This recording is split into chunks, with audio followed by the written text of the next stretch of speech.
There was a time when no one believed in heaven or hell, the Jewish God, or the Christian devil. Instead, many of these older religions, including the religions of ancient Israel, believed that when anyone dies, their soul would descend into the underworld of the dead. And they all seem to have the same idea. Here we see it represented by a modern interpretation of Pluto, also known as Hades, except that the Greeks didn't consider Hades to be an evil overlord. He was just the ruler of the least glamorous realm. It wasn't yet a place of judgment. It didn't matter who you were or how you lived. Everyone went to the same labyrinthine underworld. Then, when the Hebrew scriptures were translated into Greek around 200 BC, the word Hades was changed to the word Sheol, and the land of the dead became the land of the evil dead. But the earliest representation of what would become the modern concept of hell was the Sumerian version of the kingdom of the dead. The ruler of this domain was believed to be Ereshkigal, goddess of darkness, gloom, and death. And she was said to be frightfully evil, but somehow her rule was overthrown by Nergal, god of war and pestilence. Through a strange set of circumstances, Nergal was born in the kingdom of the dead, and eventually raped Ereshkigal, taking her as his wife, because that's how it was done back then. Rape was a prelude to matrimony, and that's the kind of shoddy morality that found its way into the Bible. Eventually, Nergal was depicted as a judge of the dead souls, and so we have the first hints of the torment by the beast in the pit. But none of these characters are the same as Satan, the devil. So where did this character come from? Because whenever I look at these older images, all of them contradictory, I get the impression someone just made this up. I recently posted videos from David Fitzgerald and Richard Carrier, both historians, Bible scholars, and experts on ancient mythology, and they say that Jesus never existed. And last month I testified before the Texas State Board of Education to the effect that Moses evidently never existed either, that he was evidently a embellished composite of 4 older characters. And I'm afraid I have to say much the same thing about the Christian devil. For example, we know that Beelzebub, the Lord of the Flies, is a New Testament bastardization of Beelzebul, the Lord on high, and ruler of the city of Ugarit around 1500 BC. Scholars acknowledge that this was a deliberate distortion of his name, and we know that happened, and it happened a lot. For example, Christians like to say that Lucifer was a fallen angel, but that story is a mistaken interpretation accidentally adapted from another culture. Isaiah 14 was not talking about Satan. He was criticizing Babylonian astrology, in which the planet Venus, also known as the morning star, played the role of a prominent pagan god named Athtar, or Helel bin Shahar. The name translates as Lucifer. Jesus was also known as Lucifer, the light bringer, and one of the earliest Christian denominations were the Luciferians. But in this case, Lucifer refers to a rebellious prince, the son of Shahar, the dawn, brother of Shalim, the dusk. These are the twin sons of El. And that makes, and El is the original god of Semitic people, typically personified as the sun. And this means that Lucifer is the grandson of God. He also had dozens of uncles, none of whom were named Jesus. Oh, how you have fallen from heaven, O star of the morning, son of the dawn.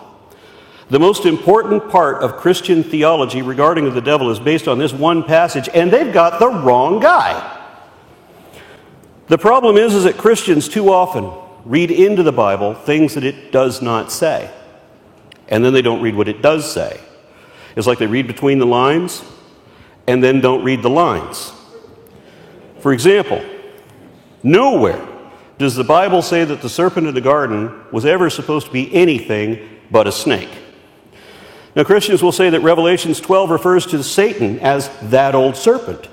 But it doesn't say it's that old serpent. not the one from the garden. Jesus referred to the Pharisees as a generation of vipers and the spawn of Satan. Does that mean they were that old serpent too? And if so, why weren't they crawling on their bellies and eating dust according to the Lord's curse?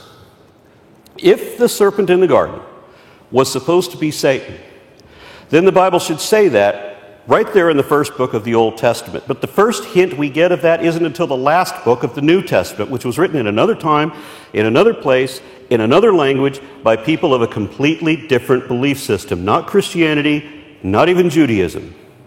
The fables in Genesis come to us from Mesopotamian mythos.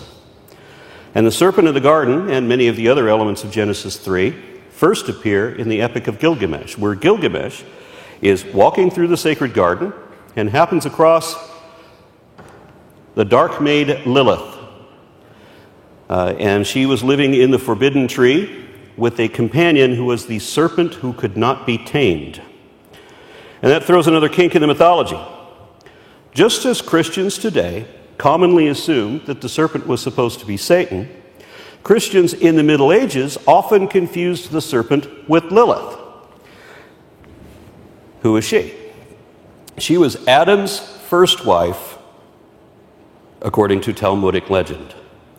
And one of the stories is that Adam and Lilith were created simultaneously as equals, and she wanted to remain equal, and Adam wanted to dominate her. However, Lilith knew the secret name of God, and this gave her the ability to fly, and thus she escaped the Garden of Eden.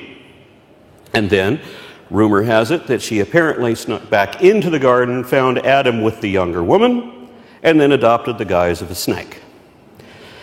And we think this because in virtually every rendering of that age, the serpent is depicted as a woman. This one is from a 15th century manuscript. Here's a couple more from the same period. Sometimes you only see a woman's head. And these came from all the mainstream sources at that time.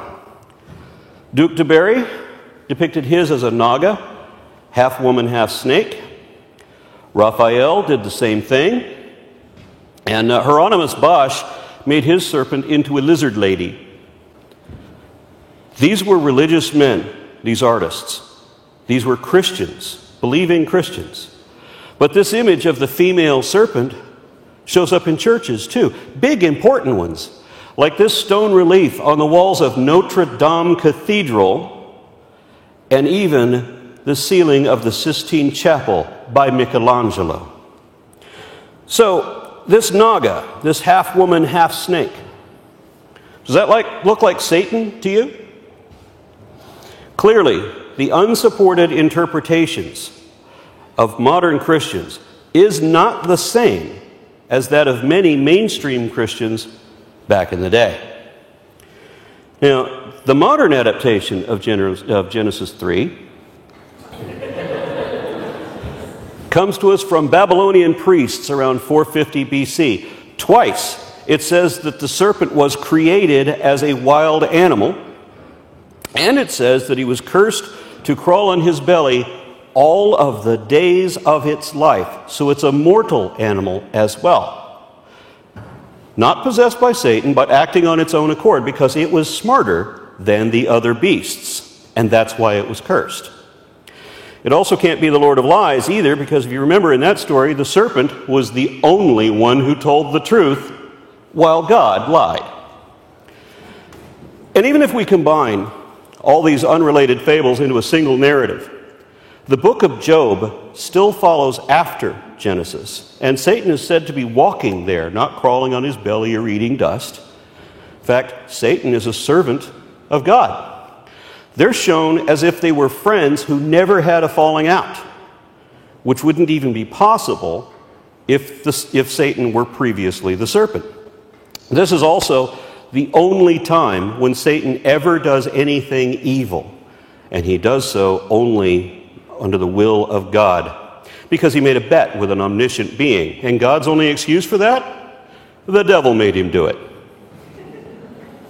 Other than that, what's the worst thing Satan ever did? He tried to reason with Jesus. Don't try to use reason on these people. They consider it evil. You ever try to reason with a devoutly religious person, one who thinks that God thinks he's really special and who actually hears the voice of God talking to him? This is why we are lumped together with the Satanists. God and Satan didn't have a falling out until the book of Zechariah.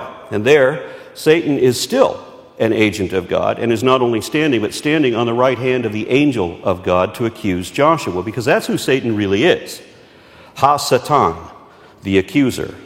Diablos. I think Ha-Satan was the enemy, and Diablos is the accuser. And this idea is based on the Zoroastrian concept of Ahriman the opposer, also known as Angramanyu. And this is actually the patron deity of the Oklahoma Satanists. So, Zoroastrianism is the oldest monotheistic religion. The Persian prophet Zoroaster established this religion by at least the 6th century BC, if not earlier, prior to the development of Rabbinic Judaism. Before then, the religions of ancient Israel were previously polytheist. And according to the Jewish Encyclopedia, most scholars, Jewish as well as non-Jewish, are of the opinion that Judaism was strongly influenced by Zoroastrianism, with striking parallels apparently adapted by every Abrahamic faith thereafter, meaning that Christians and Muslims both adopted theology from the prophet of a different God. And one of the ideas to originate with Zarathustra was the notion of posthumous punishment and damnation. Righteous men would ascend to the kingdom of justice and truth under the wise Lord Ahura Mazda, while evil men would descend into the kingdom of the lie, ruled by Ahriman the opposer, also known as Ha-Satan, the Satan. And this description of the underworld was not only the first literature in all of history to reference an eternal judgment after death, but was also said to be populated by evil devas. This is not the way the Bible describes hell. This depiction comes from Dante's Inferno and subsequent works that in movies and such that show the devil ruling over hell. But that's not what Christian theology says. According to Revelations, Jesus is the one crushing the unbelievers in the bloody winepress. But everyone thinks there's a devil punishing sinners in hell as if he's a prison warden working for God. But looking at this image, and every other depiction of hell from Hieronymus Bosch on down, it all strikes me as utterly pointless and stupid. No superior being would ever construct a hell nor maintain it. They wouldn't condone torment as a punishment and would not permit an eternal punishment for any reason. No God worthy of worship would allow anyone to be damned according to whether or not they believed. This is not the criteria of anything that is really real.